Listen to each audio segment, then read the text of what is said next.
What is going on, Junior Youth? I'm so excited that you have decided to join us online today for Junior Youth. If you don't know me, my name is WYATT and I'm the Student Ministries Director here at Calvary Church, and I'm stoked to see that you are here online. If you've been with us for the past week or so, or if you're here last week, either in person or online, you know that we've started a new series titled God Talk. And it's a little bit of a weird title, I know. But what we're doing is that we're talking about God, and more importantly, some of the largest questions people have concerning God. And even bigger or more specific than that, it's kind of some of the arguments people typically have against God. Questions like, is God real?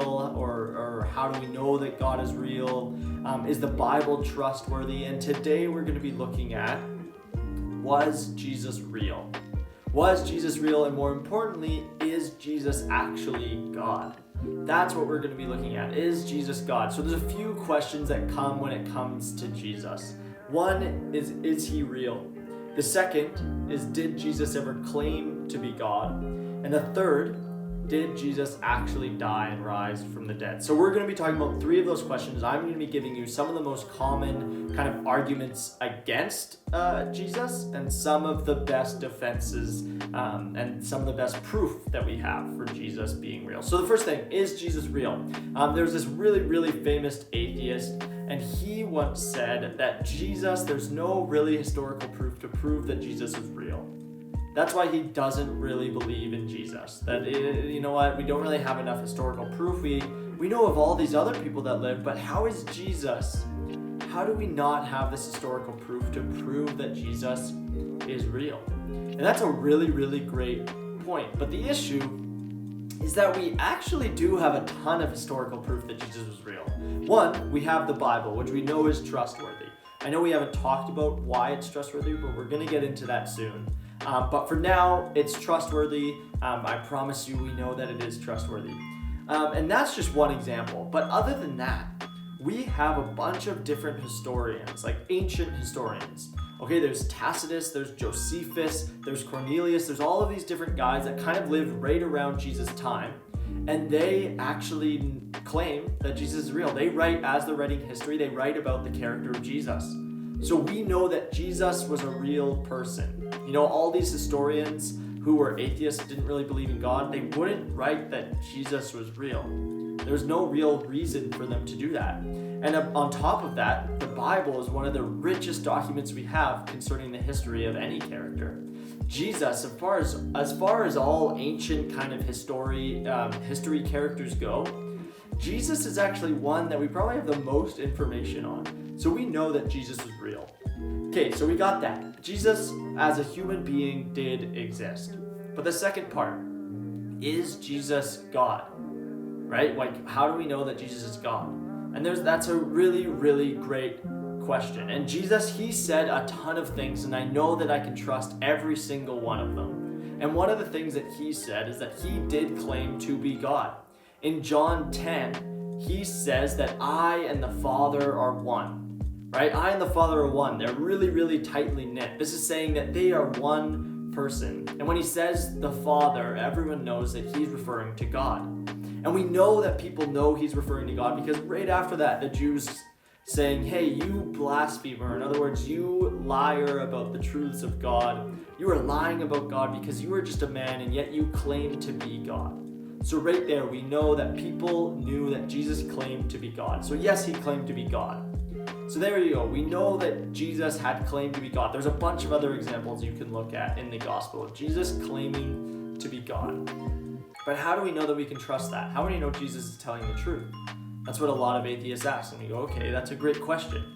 And the reason we know that he's telling the truth is because of the death and resurrection. All right, so Jesus has all of these things. He's saying all of these crazy, crazy things. And all of them, we know that we can trust him because he validates them all because he died and rose again. Right? We know that he's the Messiah. We know that he's the Son of God. We know that he's God. Because one of the things that he says is that I am going to die and 3 days later I will rise again. He says that, right? When he's talking about the temple. He says, you see this temple here? It will be broken down, but I will build it back up in 3 days. And the author continues in saying, Jesus was speaking about the temple of his body. So we knew that Jesus claimed that he was going to die and rise again. And we know right away that that must be true, that Jesus must be trustworthy, because he follows through on his words. He follows through on the things that he says. He did die and he did rise again 3 days later. And before you ask, well, how do we know that's true? Let me answer that, okay? There's a lot of different theories. One really, really common theory, it's called the swoon theory. And what people say is that Jesus never actually died. So all that happened is that he was on the cross and he kind of passed out. And then they took him off, they put him in a tomb, and he just woke up. He was never actually confirmed dead. And that just cannot be true. There's a couple of reasons. One, the most obvious one, is that if there was one thing that the Romans knew how to do, the people that crucified Jesus, if there's one thing the Romans knew how to do, it was kill people. As harsh as that sounds, the Romans were really, really good at killing people, so they knew what they were doing. And the second part is in one of the Gospels, we hear that Jesus was stabbed in the heart, and when the spear was pulled out, there was water and blood on it. And now we know that this is actually a really common thing that happens to people who die. The heart fills up with water because the body system fails. So as you get stabs in the heart, water comes out as well as blood. It is a really common thing and it's known in the health world. This is what happens to dead bodies. So there we have proof that Jesus had to have died. And then we go and the resurrection.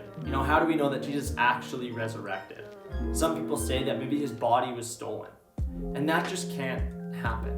For one, we know that the tomb was empty and it can't be stolen because, again, if there's one thing Romans knew how to do, it was kill people and how to protect bodies, right? They would always be really, really careful to protect dead bodies because there was a lot of grave robberies. It was very popular at that time.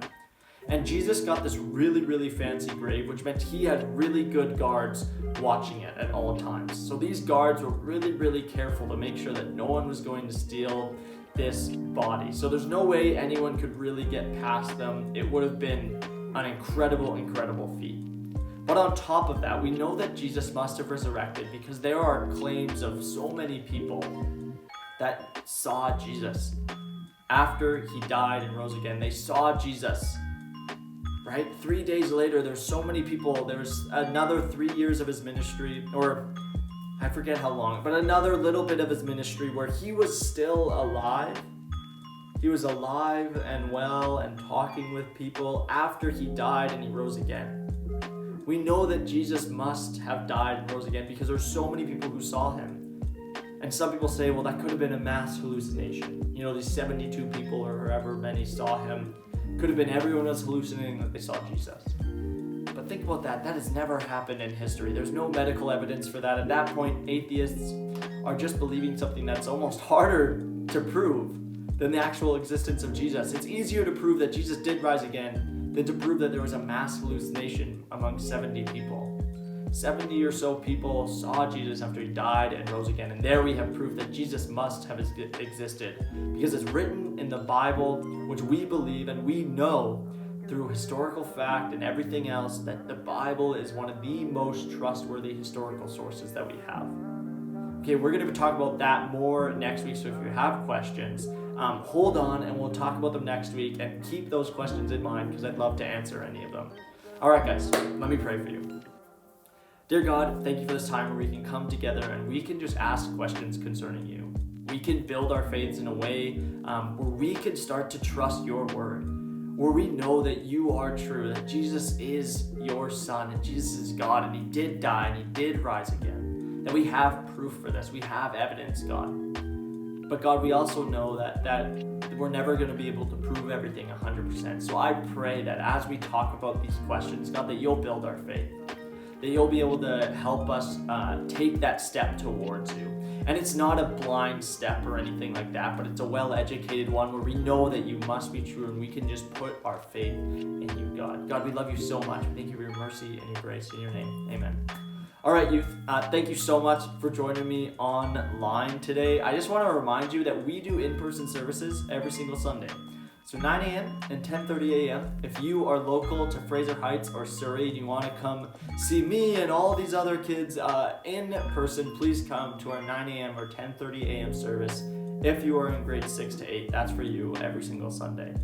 The other exciting thing that we have going on here at Calvary for anyone in grade 6 to 12 is our youth night on every single Friday night. So every single Friday night from 7 to 9 p.m., grades 6 to 12, we meet here, we play games, we do worship together, we hear a message, and we eat snacks, of course, because snacks are the best. So again, I would love to see you there. I would love to meet each and every one of you. All right, guys, have a great week. Thank you again for joining me online today.